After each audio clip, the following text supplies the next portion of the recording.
Maybe.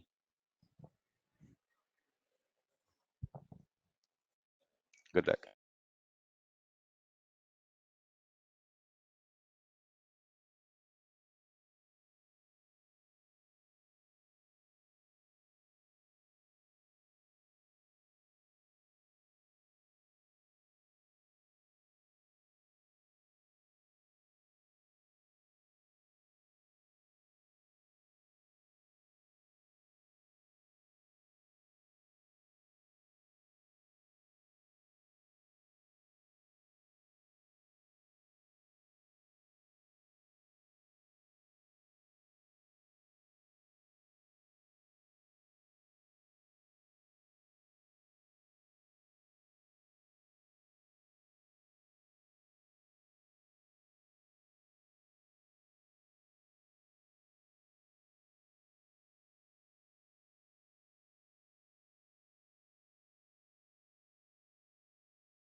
Oh, okay. Good morning.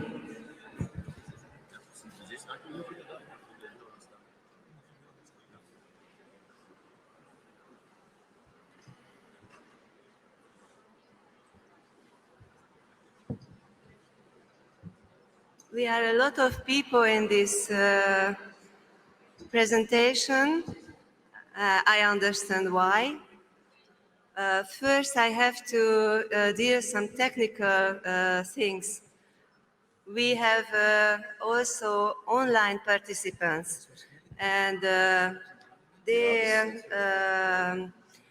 asking us by internet online, but you can also ask by the chat. So please recognize that you have a possibility to make your questions by online or live. If you have technical questions, please don't use the chat, use the red button. If you don't, if your headphone are not working or things like this, use please the red button, okay? So,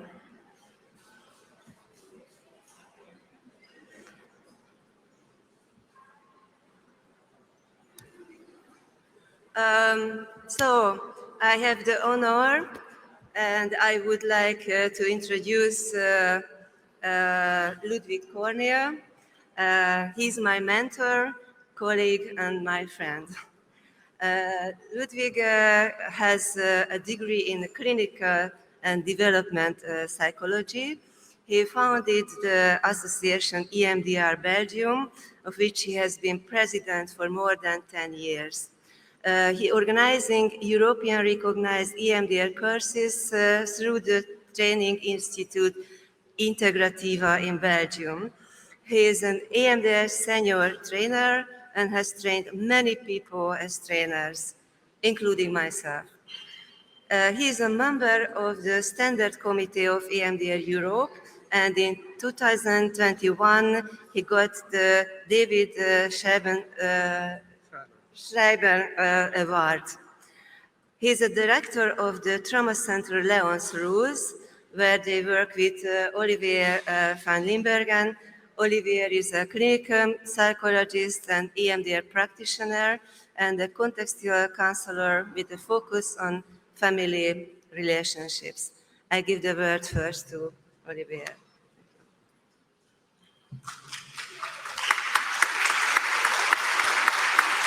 Thank you. Thank you. Thank you. And also thank you to EMDR Europe for giving us the chance to present our model to you.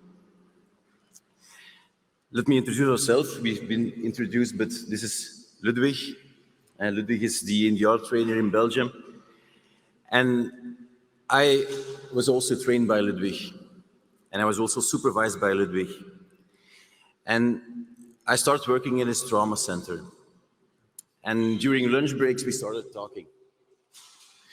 We started talking, we started brainstorming, and we started evolving.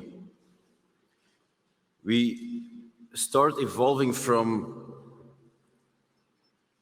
the approach of the basic protocol of EMDR to what we call a more flexible way to handle trauma, and especially childhood trauma with EMDR. But the first thing we want to make clear is what does trauma mean for us? Because there's a lot of definitions of trauma, and some are very similar as ours.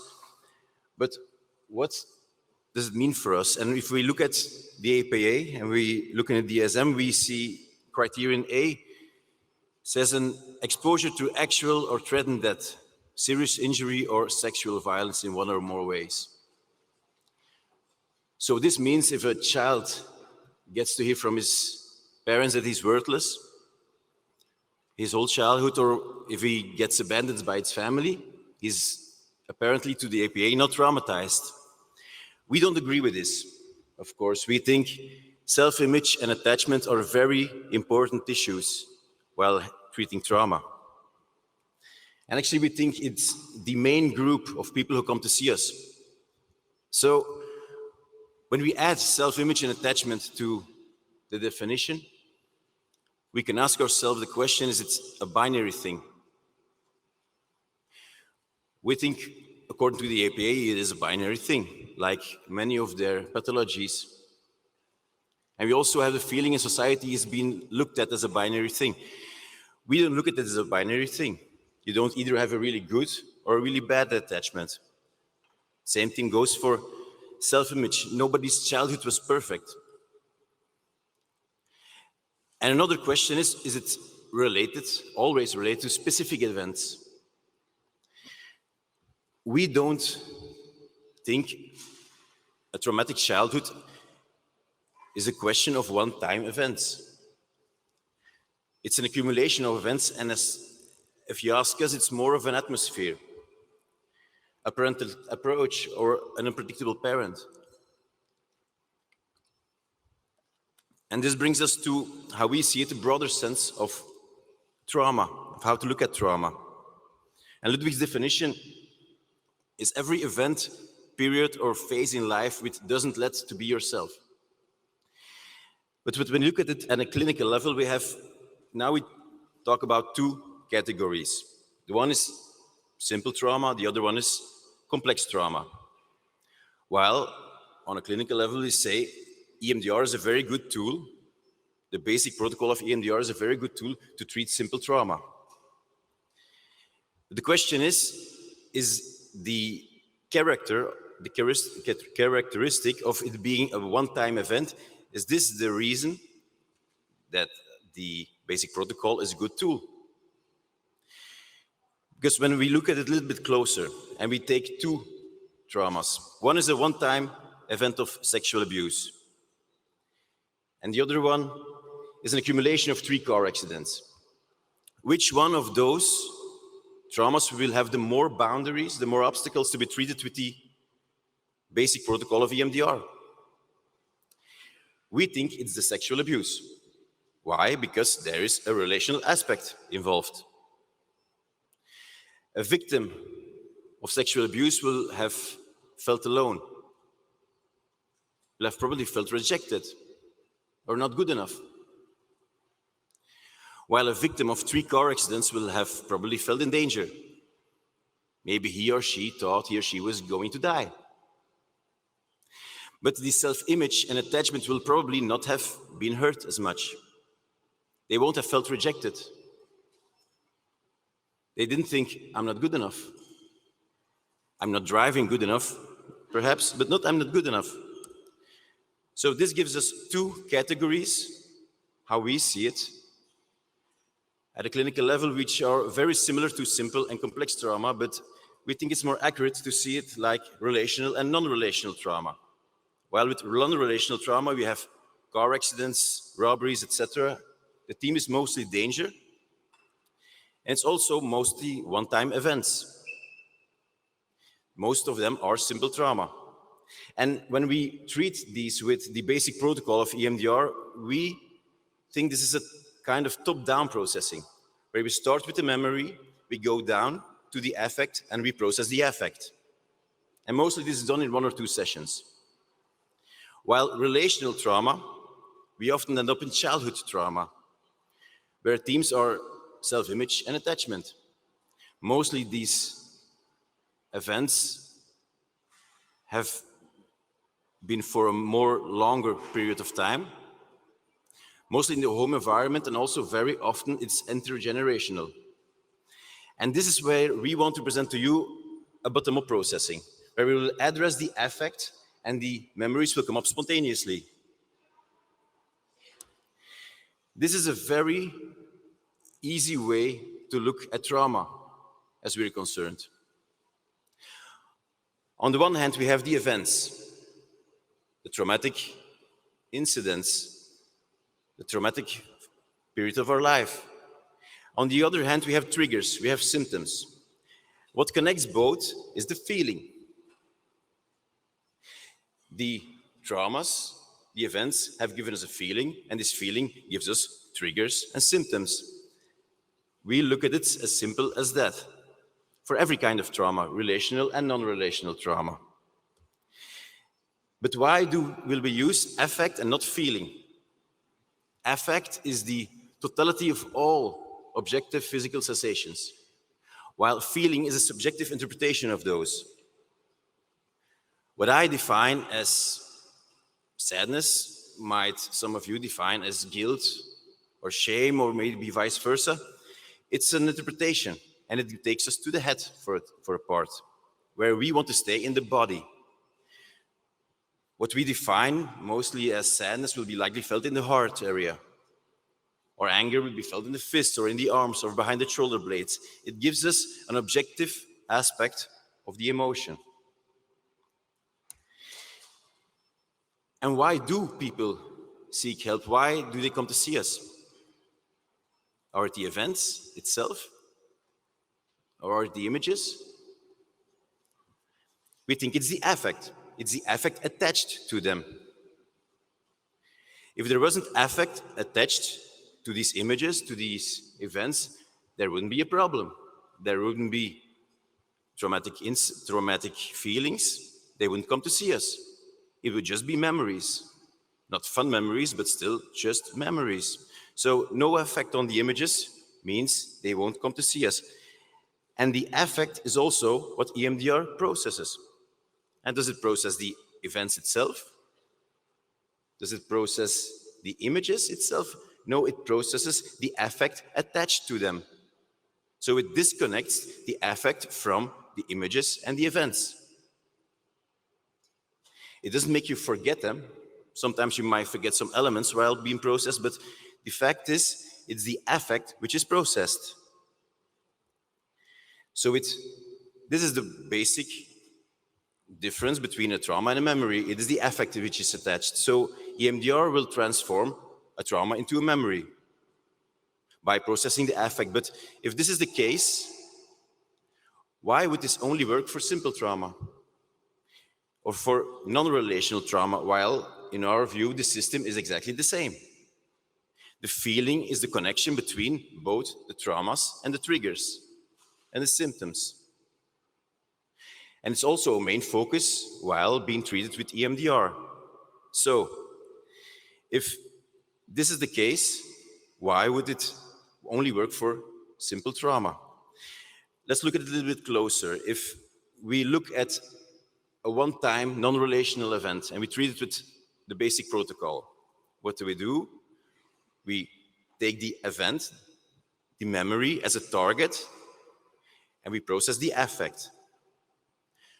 Why? Because the relationship between the event and the affect is one-on-one. Without the one, there wouldn't be the other. So when we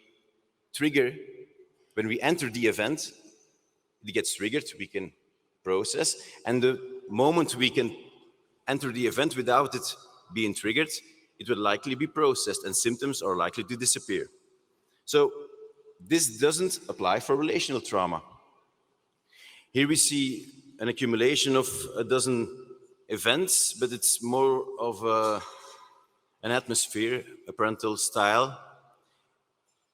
Anyway, targeting one event of the child, it will probably not address all the affect. It would probably not make all symptoms disappear.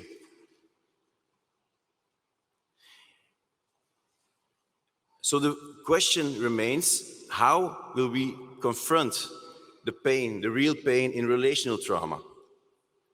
How will we enter the affect? And this is the image we had in mind. Which one of those berries makes the jam?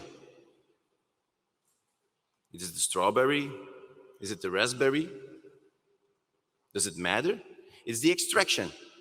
It's the extraction of all berries which makes the jam. It is how we have felt during our childhood. It is not the events itself, it's the feeling we want to process. It's the jam.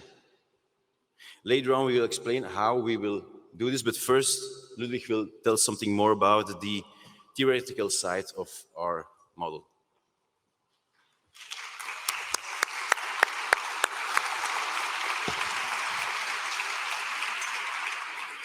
Okay, thank you, Oliver, for this first part of the presentation. It's all about the jam, ladies and gentlemen. We have to go to the pain of childhood, the feeling of not belonging, the feeling of not being loved, the feeling of not having one's needs met. So, but what is the problem? The patient doesn't want to go there. It's too painful. And so our task is to reduce the fear of processing. That's why we do the stabilization, by the way. And in my teaching, I often use the image of skyscrapers in New York. And just imagine you have two skyscrapers and you have a road in between. Imagine you have a 25th floor and the window is open. And then on the other side, you also have the other skyscraper and the window is open on the 25th floor. Just imagine there's a rope or a cable between this side and the other side. And what we ask the patient to do is to cross the rope. And they will say, no, it's too dangerous. So all we do is we try to secure and to give control to the patient. So we give them some special shoes to walk on the tightrope. Or we give them a bar, a stick, to keep the balance. If they're not safe enough, we give them a safety net. And not on the 10th floor, but on the 24th floor, just below. Another net that is only 3 meters wide, but it is 10 meters wide. You feel the safety coming up? And if they're not safe enough, we give them a safety net on the 23rd floor. So if the first net breaks, they still can land on the second net. All right? Just imagine we cannot get them to security. We ask, what do you need more? And then they will say, well, on the 26th floor, why not have the same cable with a harness so that the patient can be strapped in? And then we give him a little helmet. And perhaps then he will go. But he will not go if we are afraid. And that's the problem I have seen so many times in supervision. When you learn EMDR, it's normal to be afraid. because it's new, and everything that's new creates some fear. But we cannot be afraid. What are we afraid of anyway? Oh, we are afraid of people getting out of the window of tolerance. But what does it mean? Does it mean the patient can have no emotions? Of course not. Does it mean the patient can have not strong emotions? Of course not. Does it mean that the patient cannot have very strong emotions? Of course not. We help them through. You know this expression, we help them through. And if they get through, you get to the healing. And probably the fears we have, when we think the patient has fear, it is a projection oftentimes of our own fears. I remember when I was doing the facilitator work with Arne Hoffmann in Cologne in Germany, after the basic, more than 20 years ago, after the basic training, Arne did an extra day with extra practice. And he asked this question. So just imagine newly trained EMDR therapists. What is the worst thing that could happen when you are doing EMDR processing? And we got the most wonderful answers, like, oh, my patient decompensating before my eyes. Or, oh, my patient going home and committing suicide. But would not be very nice. Or we got also a strange reaction like, well, my biggest fear is I'm doing a series of stimulation. I stop, I ask my patient, breathe, what you get now? And my fear is that the patient would look at me and would say, do you believe in this yourself? Okay. Well, we have all our own fears and they're not the same. What this exercise did, we found that the irrational part of the fear, because it's good to have some fear, because reality exists. But what we are saying now is that we have too much fear. And what is being activated by this question is activation of the feelings we carry inside of us as a result of our own childhood trauma. And you all know you have to work on yourself. So we touch vulnerability of our own self-image, fear of failure. What would you think of yourself when your client commits suicide after a session? Would you think, I'm a good therapist? Wouldn't you think, what did I do wrong? What does it mean? What does it say? And this will activate, of course, things in ourselves. When we have too much fear, we will avoid. We will avoid. And some of you will recognize how you avoid. You will stabilize for way too long. You know, although you have the three phases, stabilization, exposure, integration, if it's not needed to stabilize, you do not stabilize. If you have a stable patient, you do not stabilize. You just go for the integration work. And of course, if you work with childhood trauma, it's not always the case. You will explain too much. Who has this happen? After the basic training, you explain, and you don't come to the series of, yeah, I know. Or you delay. You promised next time we're going to do EMDR phase 3 to 7. And then at the end of the next session, you discover you didn't do it. And then you say, oh, my client wasn't ready. You know this? You recognize this?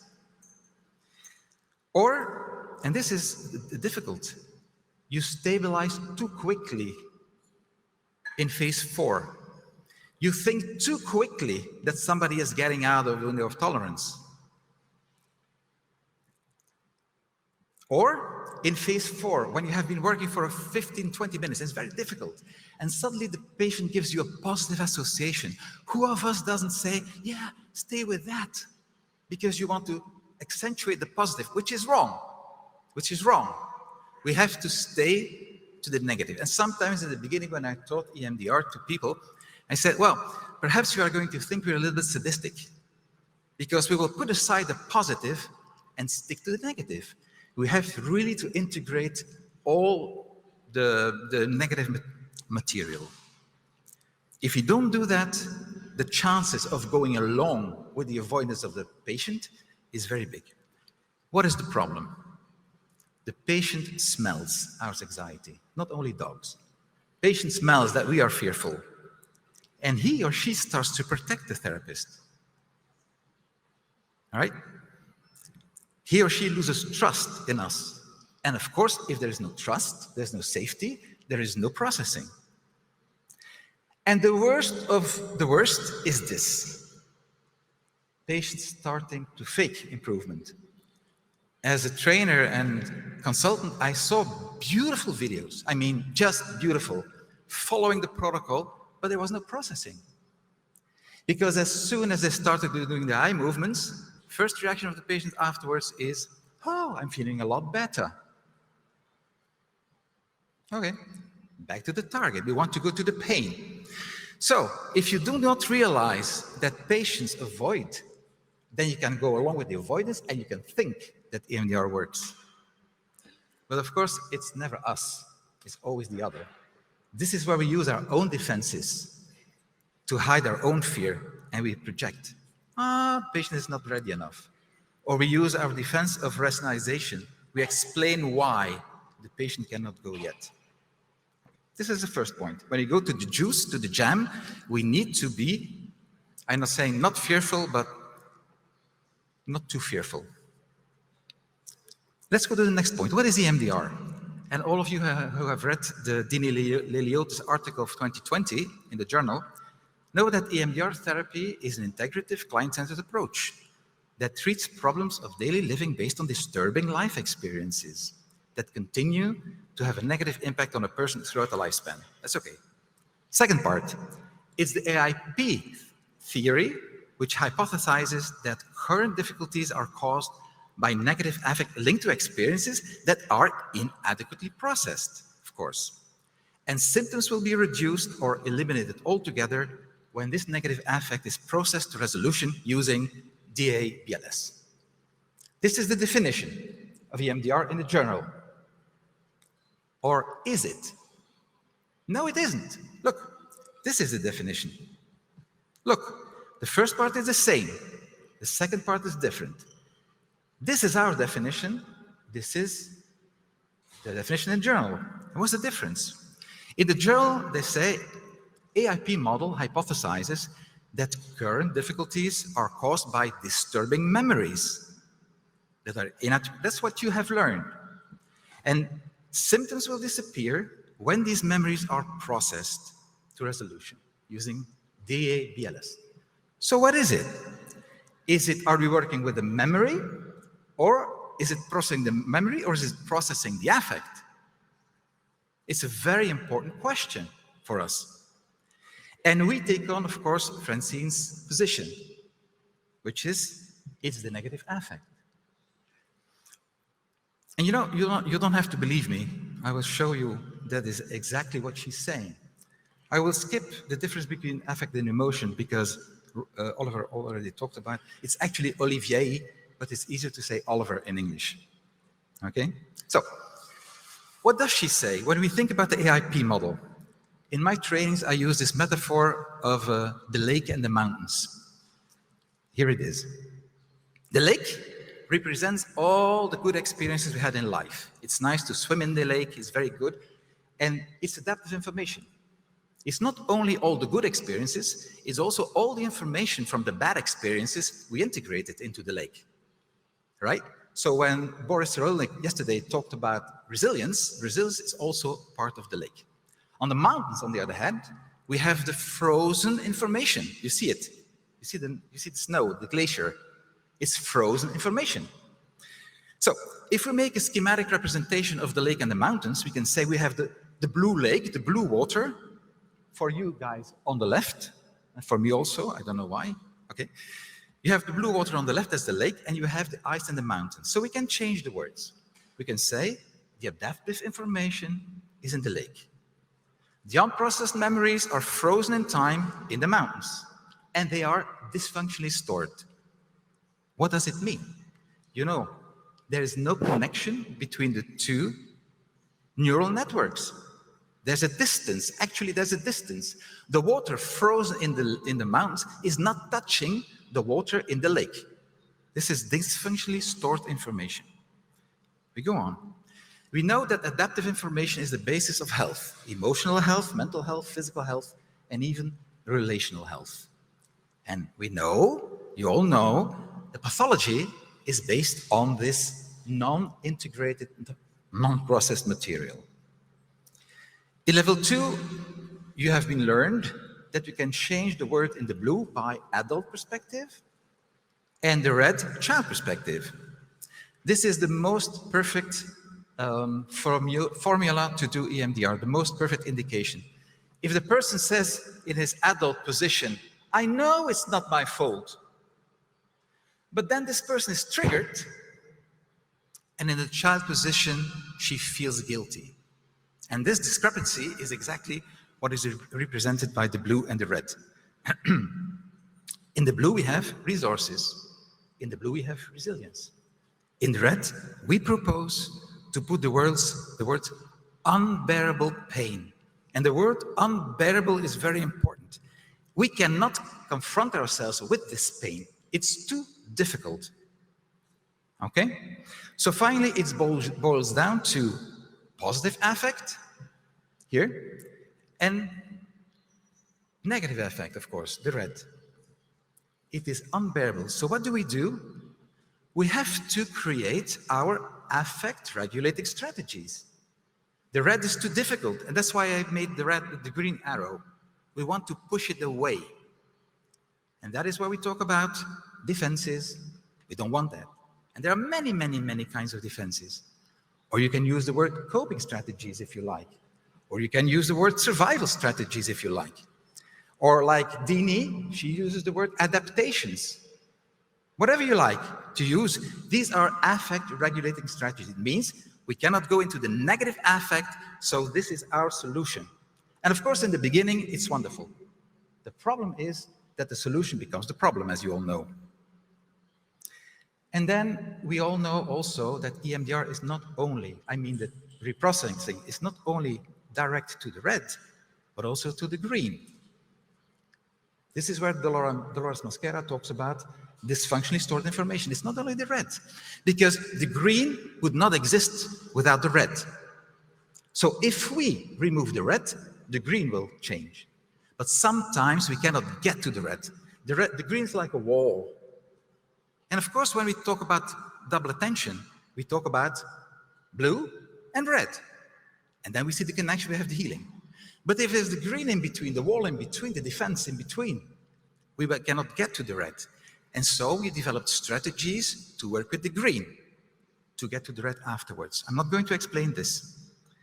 What I would like to show you is that when we talk about the unbearable pain of childhood, it's an affect. It's a juice. This is the jam. This is the blubber. I don't know if the word exists in English, but it's like, look, it hurts. This physical sensation is translated into what we call dysfunctional emotional cognition. We don't talk in our model about negative cognition anymore. It's too much in the head. You all know that one of the criteria for a good negative cognition, the most important one, is it has to create affect. So that's why we use the word dysfunctional emotional cognition. Okay, so as I said, what is the problem? That these once useful resources become unhealthy resources. Why? This is why. The patient has no choice. He has to drink. He has to dissociate.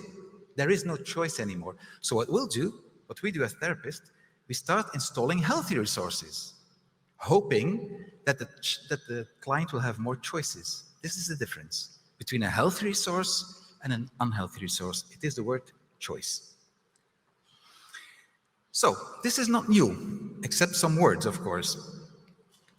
When we were talking together about what he was doing, because I was supervising him and I said, my God, what is he doing?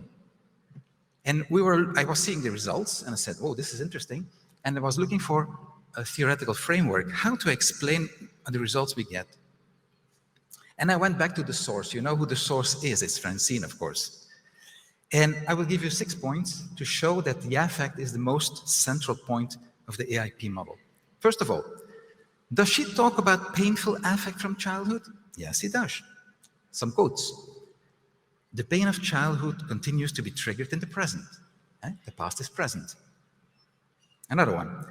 Childhood events can have a lasting negative effect on the self and psyche, and can be conceptualized as encoding negative affects and sensations that spontaneously arise when triggered by present conditions. And the last one, when the traumatic memory is stimulated, and I put it in red, of course, the dysfunctionally stored affect is felt and the negative cognition serves to convey its meaning. That's what I showed you. In the middle, there's the unbearable affect, and then it's verbalized through the negative emotional cognition. Number 2, why do we do phase 3 in our protocol? We do it to get to the affect. How? Well, we look for the most charged negative image. We go for the most affect-charged negative cognition. If you have a choice, what do we do? If you have many negative cognition, what do we ask? Which one touches you the most when you think about the image? And then we go for the emotions. And then we ask for what we call the level of negative affect, SUDS. And then we go into the body, the affect-charged bodily feeling. But what if it's not so much about the memory and it's more about the affect? Because this is our goal in phase 3. And what if the memory is not the only way to get to the affect? This is our thesis. This is what we want to put forward. It is not the only way to get to the central point, which is the affect. She even says that affect is more important than the negative cognition. So for all of those of you who have some trouble with negative cognition, don't worry. The affect is more important. She says, thus, while a person's beliefs stated via language, the negative cognition, are clinically useful distillations of experience, it is the affect feeling, is it the affect feeding them that is the pivotal element in pathology. Page 41, if you want to check. Negative beliefs are verbalizations of disturbing affect, of felt affect. The maladaptive cognition is the verbalization of the stored dysfunctional affects. Okay, so affect is more fundamental than the negative cognition. It is not because affect cannot be verbalized that there is no affect, right? The child who doesn't talk can have affect in its body. Number 4, which is a little bit more difficult to explain, and I'm sure some of you will want to review the recording or the handouts or the PowerPoint afterwards. I will try to do my best. This is something I discovered when I was translating Francine's book last year. You know, the 2017 edition, last edition, I translated it into Dutch last year. And I hit something I didn't know she had said. Why? Because I read her 95 book a long time ago. I bought the second edition in 2001, but I didn't reread it because I thought it was just about updating research, you know, Francine and research. So it was a huge change on research, but I didn't see that there was a change in content. She repeated the same content in her 2017 edition. I'm going to ask you a question. Who is familiar with what is called the affect valence hypothesis? Just a show of hands. The affect valence hypothesis. Just a show of hands. This is what I thought. Look around. So I don't feel guilty because it's actually a hypothesis of Francine. It is Francine's hypothesis, which she formulated in 2001 to explain the AIP. This is what she thinks about why AIP works. And this explanation is at the same level as, for example, the working memory explanation, or the hemispheres to hemispheres explanation, or any other explanation like sleep and dream state. This is the same level. It's her explanation of the AIP model. And I was very ashamed that I didn't know this before translating the book. What does she say? The first part you all know. She says the information is frozen in time. This is the glacier in the mountains. It is isolated in its own neural network and stored in its originally disturbing state-specific form. That's not new. But then, because the intensity of the affect has locked the memory into a restricted associative network, because of that, the neural network in which the old information is stored is isolated. We all know that the networks are isolated. She tells us why. It's because of the affect. She says that associative networks and their cognitive content, the negative cognition, are organized, in fact, or in part by affect. So that once an affect is triggered, the related networks tends to settle into, very important, a stable pattern that primarily accesses memories and associations linked to that particular affect. In red now, very important, the stronger the dysfunctional affect, the greater the network's stability, and the more difficult it is for the network to shift out of its habitual set of associated memories and feelings. Therefore, the target trauma is prevented from linking with more adaptive information networks containing more adaptive information. And this is why positive experiences are not assimilated into the same network, because the negative network by the affect is defined by the negative affect. She goes on to say that core affect activates a network because associative memory networks are organized. This is important. In the center of a network is an affect. Sometimes I compare this in my trainings with, but I don't know the word, a trampoline, where you jump. How is that in English? A bouncing net. What is it in English? Okay, good. So, where do you like to jump? You'd like to jump in the middle because you have the most affect when you're jumping in the middle. This is why we go through the image, through the cognition, through the emotion, to the affect. This is what we want. So it is organized around this affect. She added, the stronger the valence of the core affect, and with valence she means, is it a negative or positive feeling? Yeah, this is the word valence. The stronger the valence, so the more negative the affect, the stronger the association within this neural network around this core affect. And so, the more stable and habitual the emotional response in the interaction with the environment, and the less likelihood of associations with more adaptive networks. You got this? That's why I said you will want to revise the recording, I think. Yeah? At least I had to reread and reread because I didn't get it in the beginning. And then she digs another hypothesis. She says that EMDR provides a mechanism to reduce the intensity of the disturbance of the core affect. This, in turn, reduces or weakens the strong associations within the neural networks surrounding this negative valence of core affect. And that is why there's an opportunity to make progressive associations to networks that are more positive. So, I really mean it. I had to reread this and try to get it. It's only a small part of her book, huh? I didn't understand it at first. So I was very happy because I found somebody explaining this to me, and you can read her article. It's an article from Bodil in 2009, where she uses the analogy of a solar system. And I explain. You know, the strong gravitational pull of our sun, so our immediate solar system, keeps the planets in a particular pattern. The planets turn around the sun. And prevents them, the gravitational pull prevents them from floating off into another solar system. The stronger the gravitational pull, the more definite the pattern of response. However, should the gravitational pull in our immediate solar system weaken, just imagine that the sun does not attract anymore, then the planets are presented, this is a nice phrase, are presented with an opportunity to be attracted by stronger neighboring gravitational pull systems. And they join another system. So similarly, a weakening in the negative valence of the negative affect may provide an opportunity to be attracted by positive adaptive material that has stronger valence. Isn't this nice?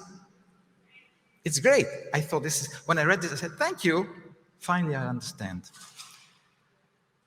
Okay, so, conclusion.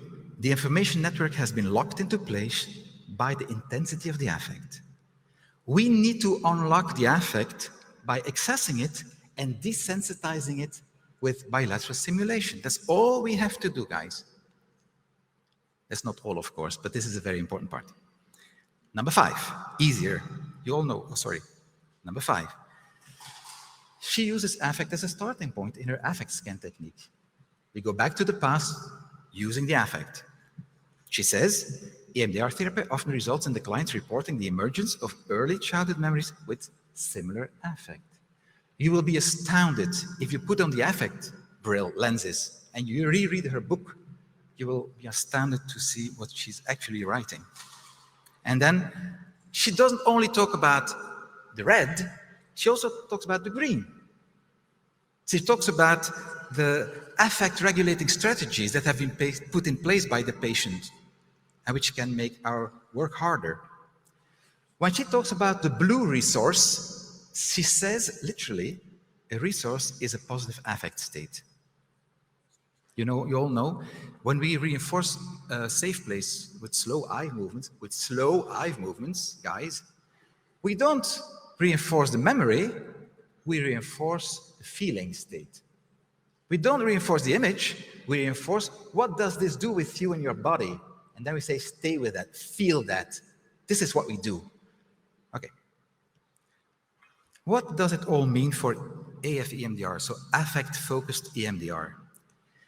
We say it is not the dysfunctionally stored memories that are central to Francine's AIP model. Of course, also, but the dysfunctional idea of dysfunctional networks organized around a negative affect. This affect needs to be accessed and desensitized with BLS so that the information can integrate in other, more adaptive solar systems. I mean, adaptive networks.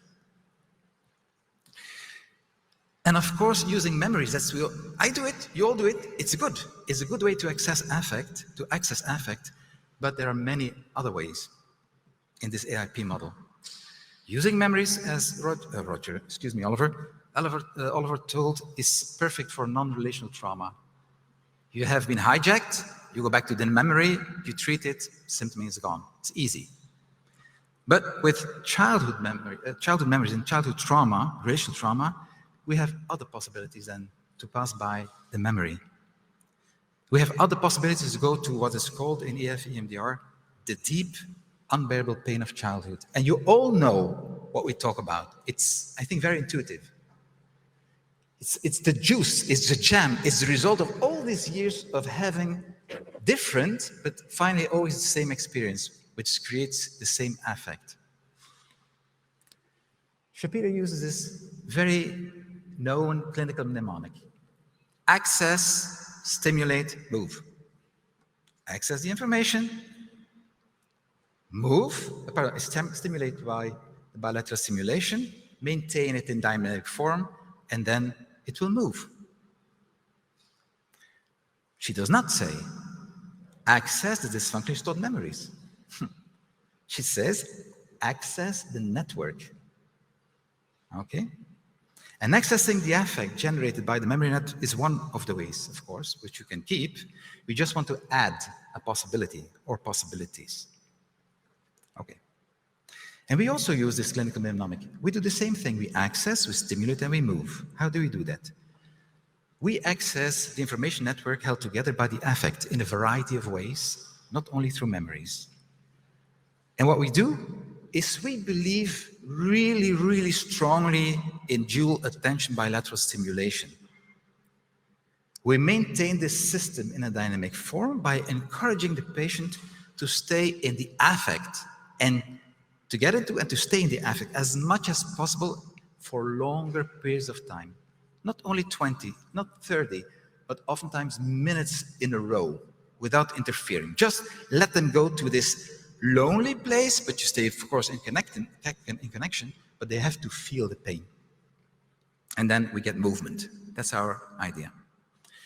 And we are not the only ones to say that the memory is only one possibility. Look, when you think about the letter protocol of Elaine DeLucci, where the patient writes a letter to the aggressor, and then the patient is asked to read the letter. When there is negative emotion coming up, what do? We do BLS to get the emotion down, to lower the affect. Or Logie and Adjian with their flash-forward technique in the Netherlands. They activate the affect through the worst-case scenario in the future. Or Dolores Mosquera when she's working with dissociative phobias, what does she do? She says, when a fear affect comes up in the A and P, we can process it. Or the tip of her finger technique she gives us, where she says, the target is not the traumatic memory, but a small part of the disturbing emotion or feeling. Remember the feeling bow tie. We have the event here, we have the consequences and the symptoms here, and we have the affect here. So you can go to the affect directly. Or what about Jim Knight? When he works with the green affect, when he works with the dysfunctional positive affect, as a defense. Or what about Andrew Leeds, who's working with avoidance, with the green, with the green, the urge to avoid. You do EMDR on that one. And then lastly, Helene DeLucci, again, with resetting emotions and sensations, where she is restoring affect tolerance and installation. So we're not the only ones saying, we just want to give a theoretical framework around what I am sure many of you are already doing. We gave the training 2 times in Belgium. This was the feedback we got. But we already do this. Yeah, but you need a framework to understand what you're doing. You will remember this one, the telescopic view of EMDR processing, which was conceptualized by Elan Shapir. I don't see you, Elan. Are you here? Yeah, where? Well, I don't see you. It doesn't matter. We talked a little bit together yesterday, and you know EMD, EMD little r, and EMDR.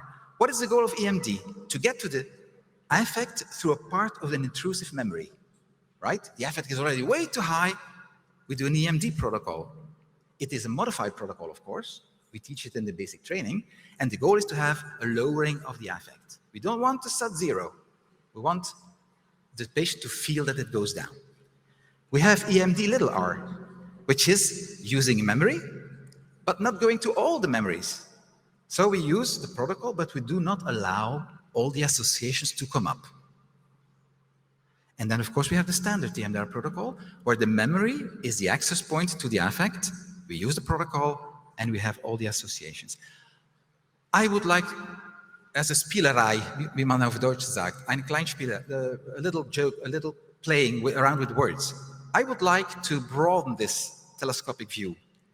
And look, I will add this. Let me just pronounce it. We have EM little d, we have standard EMD, we have EMD little r, we have standard EMDR, and we have EMDR big R. Whoa, that was big. So we have EM little d, we have standard EMD, we have EMDR little r, we have standard EMDR, and we have EMDR big R. What do I mean? You all do this EM little d. When an affect comes up in the body, or even when you go home, and when you think about what happened to your client during the day, and there's a negative affect, what do? You do bilateral stimulation for yourself. There is no protocol. Or when a patient has a negative reaction, you can just start doing the tapping to lower. This is what you all do. This is called, in our view, EM little d. It's not a protocol. It's just the BLS. And then we have EMD big R, where we say there are several entrance points to get to the affect, and memories are one of them. And we can work with or without the standard protocol, but we will allow any association to come up. So this will seem chaotic, but it works very well. And then I have 2 more slides and then I'm done. You all know this. This is the standard target sequencing plan in EMDR. And this is what I show my students. You have the 3 positions.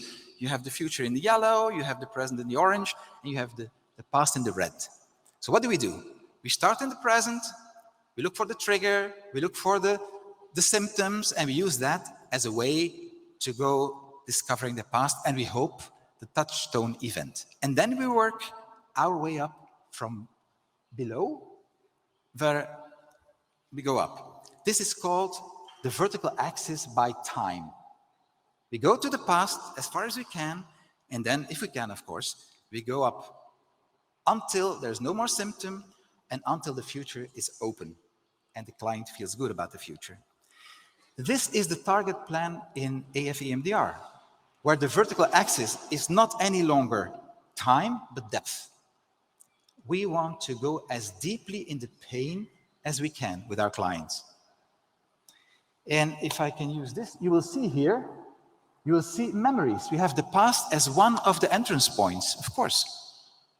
But we also have the present as a way into the affect. And we have the future as a way into the affect. It's all the same. And we have many other possibilities, but Oliver will talk to you about them. We want to go to the affect, and once the patient is in the affect, we want to go deeper. And we want to go to this almost singular point of unbearable pain. And how we do that is up to Oliver to explain. Please.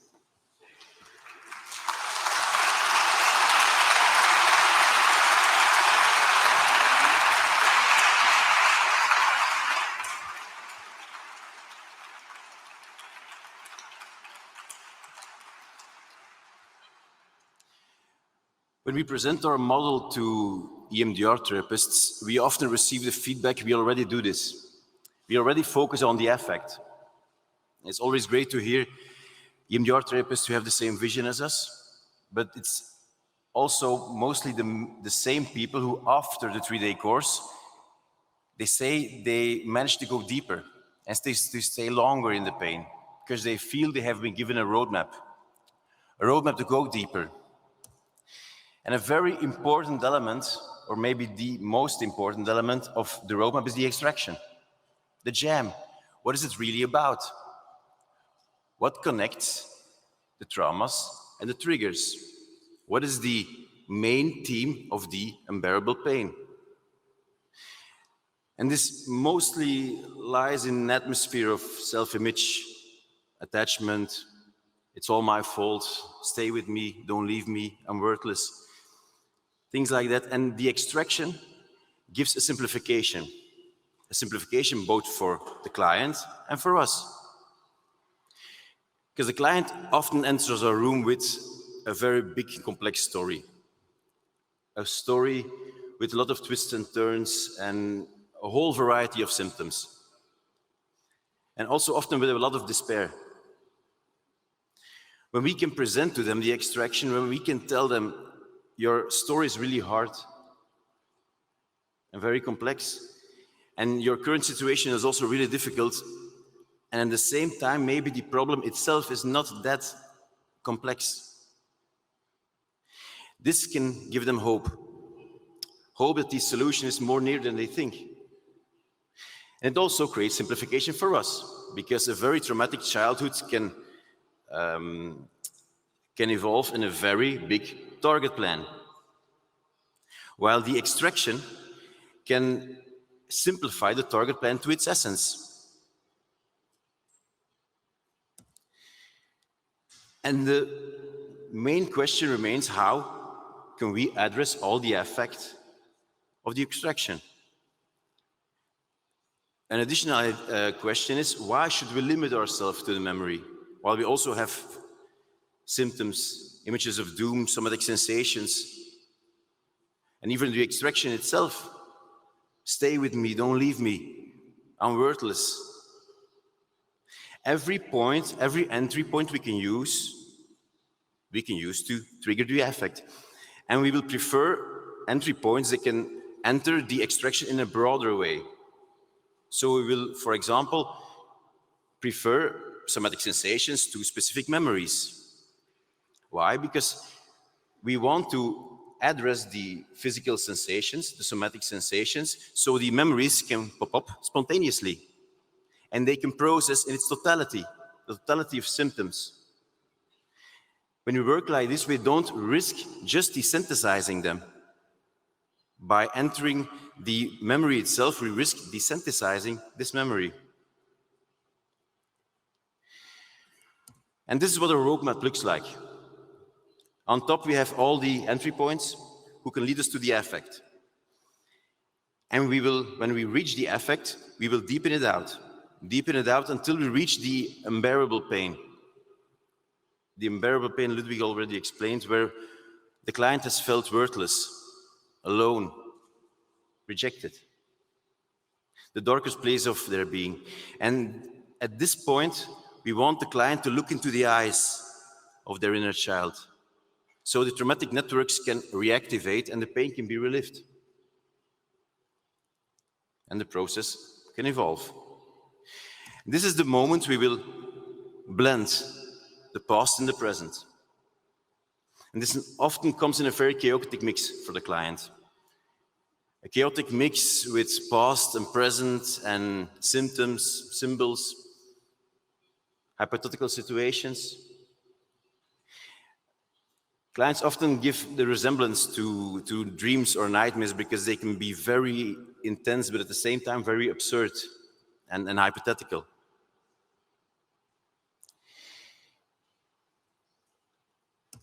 And the main idea we have remains, if there is affect, EMDR can process it.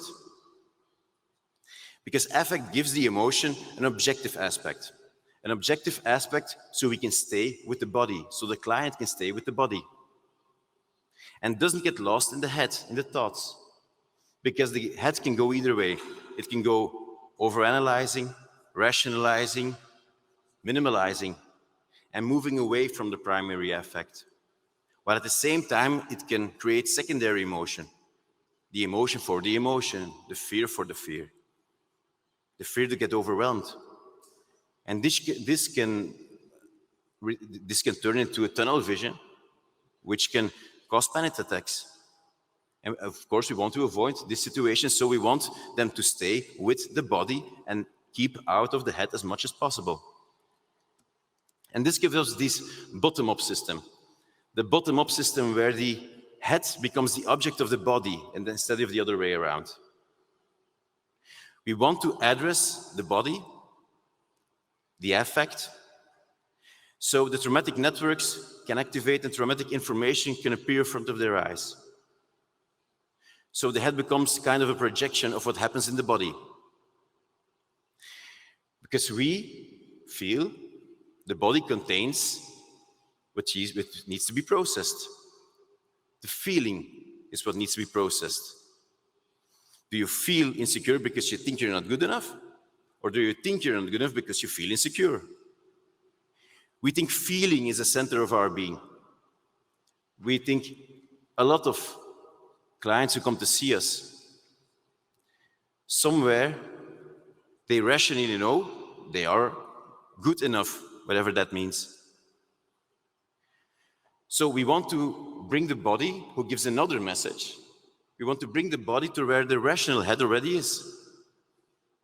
When clients start to realize this, they manage to keep their focus on the body and to go as deep as they can. And at the same time managing the head. And this means our insights will also come bottom up. They don't come from us talking long conversations. They come bottom up because the past and the present and other traumatic info appears at the same time, gets associated. And due to this association, there come insights. But when they come, we don't stay with them. We don't analyze them. We go to the body because we don't want the head to disturb the process. We friendly put them in the waiting room so we can continue the process of processing the affect. So what comes up refers primarily to the affect and not the content.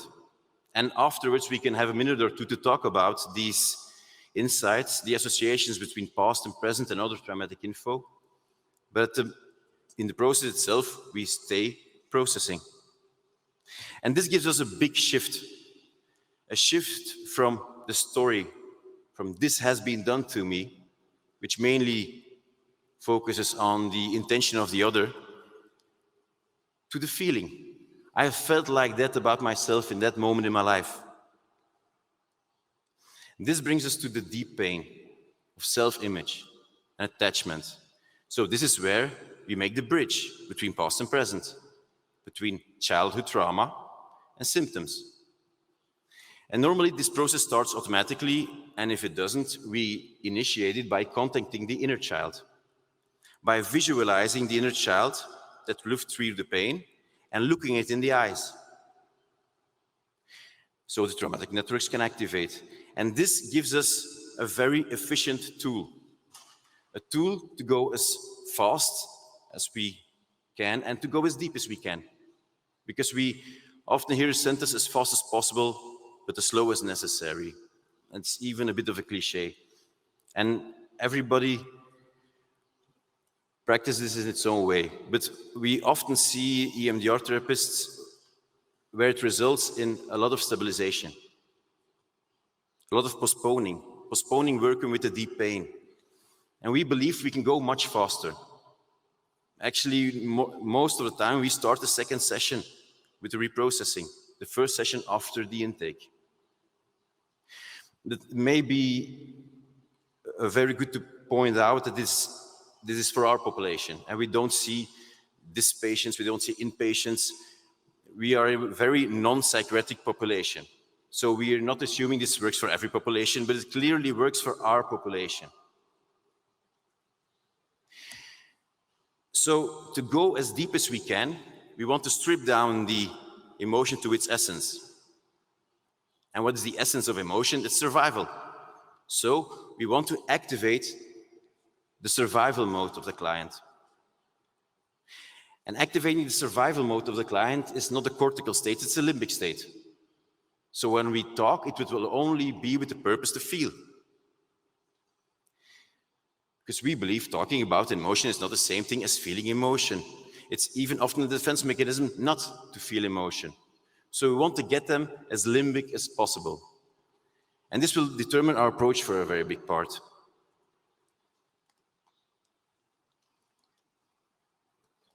Because we want to go from the outside world, the outside of the therapist room, to the inside world of the client. And to manage this, we use the pulsars. And the pulsars, like tech audio scan, who give the BLS through the hands. And this allows us to keep our eyes closed. Keep the eyes closed so we can feel much deeper into the pain. And the images can play out better, and we create this inner world where this process can evolve and traumatic networks can be reprocessed. And also to achieve this, we apply longer sets of BLS. Me, myself, I tend to go between 1.5 minutes and 6 minutes, but sometimes shorter, sometimes longer. In the video later on, it will be much longer. I will also explain why. And while preparing for this presentation, we stumbled upon this research.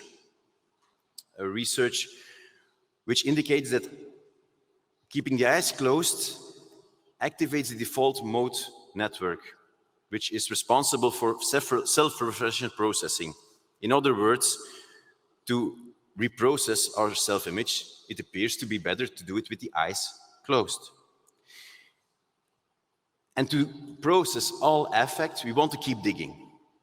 Keep digging until all the affect is processed, until no affect can be found anymore through any entry point. Even or especially when the affect is going down. Because a lot of therapists, when the affect is going down, they're going down with it. And they start stimulating the positive feelings. We believe stimulating positive feelings too soon can create the illusion of processing trauma. And it's very probable it will return if it's not processed enough. So when the client tells us, I start to feel some rest, we usually answer, that's very good. It's very good and it shows the process is working. But now put this aside for a moment, and it won't go away. It will even get bigger the more we process. And focus again on the pain, even if it's a little bit of pain. Because a little bit of pain is also pain. And a very important element to achieve processing all affect is the alone element of trauma. Every kind of trauma has an alone element in it, and especially relational trauma. So when the primary affect is going down, or when it doesn't rise as high as it could, we can suggest to the client, could it be that in that moment in your life you felt really alone? By making this simple suggestion, we often see a new dimension of trauma entering and a very big wave of affect starting, and a very important wave, if you ask us. And this brings us deeper and deeper into the deep pain, and the core pain of the relational trauma, where one has felt alone, worthless, rejected, the darkest place of our being. So our main goal is to bring the client to this place and process here. Because this is where the biggest pain lies, where the dark thoughts are located, but also where the biggest healing is possible. We shouldn't be afraid of this place. It's not created at our room. We shouldn't feel guilty if we reach it. In opposite, it is at our room that it's activated and reprocessed together with us. So these are the most important moments in our model. We often see the best results with people who can process in the deep pain. You see the biggest symptoms disappear when entering deep pain and when reprocessing. Here, there are so very intense sessions, but very resulting sessions. And while entering and processing in deep pain, it's very, very important to keep contact with the body, to not lose control in the head. Actually, in general, it is good to know as deeper as you go into the pain, the more important it is to keep contact with the body. And it's also very important to have framed the emotion the right way, framed the emotion to the client the right way. We already explained the feeling bow tie, and while what is the connection between the traumas and the triggers, the feeling. So we can explain to the client in a very easy way how it is important to stay with the feeling. Another way, another metaphor to put this is the emotional phantom pain. And we all know phantom pain. Phantom pain is a pain in a limb that's been amputated. And even though this limb is amputated, we still feel this pain. It is very sensible and real. The same thing goes for trauma. Trauma is also pain in a situation or in a period of our life that is in our past. A lot of time. And we know this, this period or these events have passed, but still we feel this pain. It's very sensible and very real. When we put it like this to clients, they are motivated to go deeper and deeper and deeper because they know they can process by framing the emotion. And this other emotionally based language, we're not going to read them all. I think they speak for themselves. If you have questions, we'll be here all weekend, or you can send email. But to conclude our plea to go as deep as we can, we just want to present to you the mirror method. The mirror method is a way to neutralize defense mechanisms. Let's say an adult who comes to us has been regularly beaten up by his father, let's say. It might be that the affect doesn't go up as high as it could, that not all the pain is felt, because somewhere he has the thought that it was all his fault. He was a bad kid. And it wasn't that bad, he survived. I survived, and it was the 80s, it was normal in the 80s. When putting our own children, if this client has children, in the same situation, those defense mechanisms vanish in a split second. If we copy the pain in the eyes of our inner child and copy-paste it into the look of our own children, these defense mechanisms vanish. Why? Because I assume we don't tell about our children that they deserve to suffer. That was their own fault. That they deserve to be abandoned. So this is a very good tool, a very efficient tool to neutralize defense mechanisms by using our mirror neurons, and our children will help us with this. So a session can get pretty intense at our place. And this is a funny screenshot of a client who sent it to me. After a session, his sport watch thought he was gone cycling. Well, actually, this was a deep pain session, a very deep pain session. So I can imagine a lot of you are thinking, shouldn't we stabilize in time? Don't clients ask to feel less? And our experience tells us no. They don't ask to feel less. They ask to feel more. And also, I will never pull them out of the emotion. We will keep on giving motivational messages and keep them in the emotion. And if we have framed the emotion the right way, they stay motivated to stay in the emotion. Because our sentiment to their emotion will project to them. If we have fear of their emotion, they will also have fear of their emotion. But if we have trust in the process, they will also have trust in the process. And this secondary emotion, the emotion about the emotion, which we can project, which we do project, we'll think as it is a self-fulfilling prophecy, because it creates a tunnel vision. A tunnel vision. Let's say I ask you all to not think about a blue purse right now. You will all think about the blue purse. And it's the same thing with get me out of this. I want it out of my head. The mind will just hold on to it. So we keep on giving motivational messages to avoid, because we want to avoid this situation. This is exactly what we want to avoid. And we honestly think they can bear more than we think. So we don't drag them away from the pain, we keep them in the primary pain, the self-image, the attachment. And if you frame the emotion the right way, they keep motivated to stay in it. So what we do is we trust the BLS, we trust the body of the client, but we should also trust ourselves. Because the client obviously trusts us, otherwise they wouldn't come to see us. So we should also trust ourselves, so we don't project our fear to the client. Yeah. So we want to follow the waves of the emotion. So I'm going to very fast through this. If there is a wave that doesn't come down, there are certain things we can do, of course. First of all, never panic. Like I said, you will project this panic.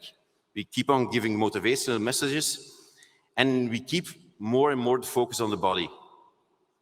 And while keeping more focus on the body and lowering the BLS, and ask the client to breathe in and out of the pain, and we congratulate them, say, you're doing really good, wow.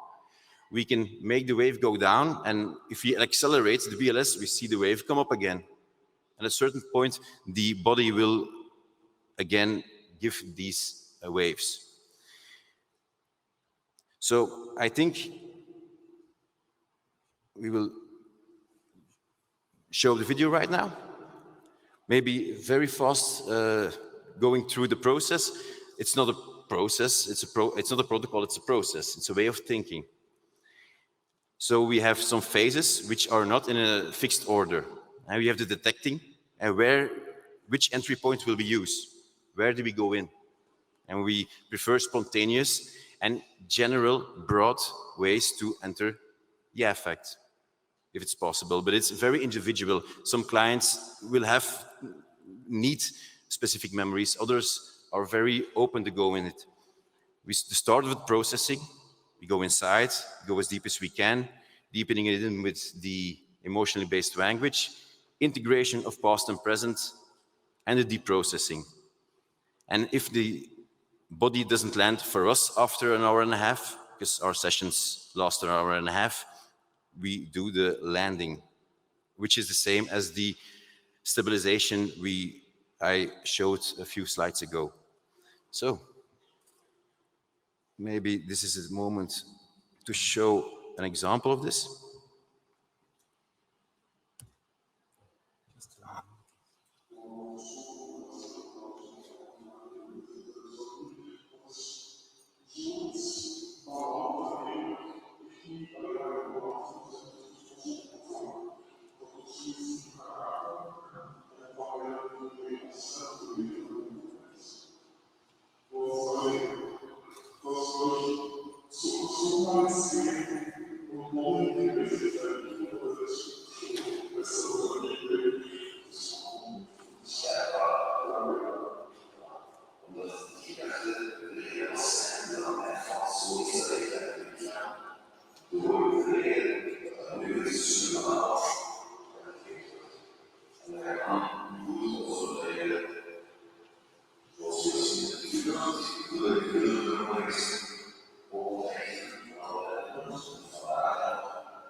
So this woman, it's a textbook of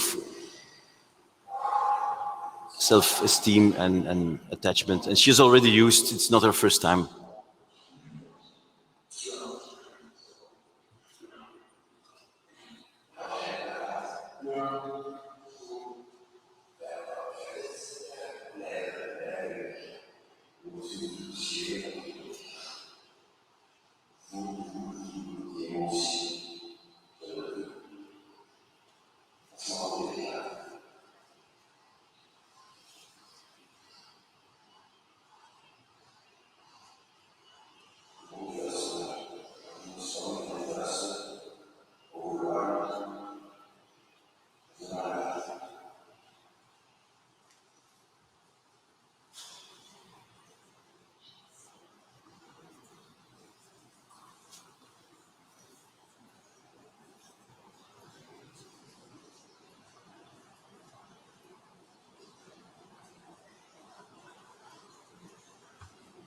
So this is a really long BLS. This is exceptionally long. But I know her waves because I already saw her a lot of times. You don't do this the first time you meet someone, of course.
So the time of the waves depends, the time of the stimulation depends on the waves. We end it when a wave comes down.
So this was a session of an hour and a half.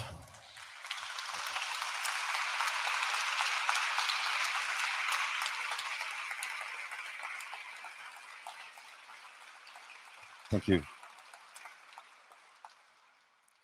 So this was a session of an hour and a half, which I forgot to explain to you. She entered my room after some panic attacks in social conditions, and afterwards, those were gone. So and she also, yeah, her relationship is going very good right now. So maybe I should answer some questions. I'm afraid we have not so much time for questions. Some of the questions Olivier answered. How long was the session? What he used for a stimulation? A lot of people writing the compliment for the metaphor with the lake, and some of them is seeing the light now. It's very much impressive. So, and there are questions about the focus on the body and asking the SAT score of the body. So, could you maybe answer some questions like from somebody who is asking to evoke the effect in the body, the memory will still be needed or not? This is one of the questions. To evoke the effect in the body, the memory will still be needed or not? No, no, in my opinion, it doesn't. Okay. It's one way to trigger the emotion, but I prefer not to do it. If there is an image people keep on seeing, or if it's something that really sticks and it's their main question, then we will use it. But mostly people come to us with a lot of symptoms, and if you ask their story, there are a lot of memories attached to them, but they are not very current active. So we go to the somatic sensations, so these memories can pop up spontaneously. We honestly think if you do a top-down processing with childhood trauma, you're doing guessing work. You're doing guessing work. You take a strawberry or a raspberry and you assume this will trigger all of affect. But our experience tells us that a lot of times this doesn't resolve all symptoms. And this is what we mean by top-down. I know top-down and bottom-up has a different meaning in psychology as we know it. When we talk about bottom-up, it means we go from the affect and then we get all sorts of memories, reactions. Top-down means we take the memory to go to the affect. That is top-down, and we work bottom-up from the affect. Okay, thank you so much. It was a very impressive and very touching presentation. Actually, we have no more time for questions. Sorry.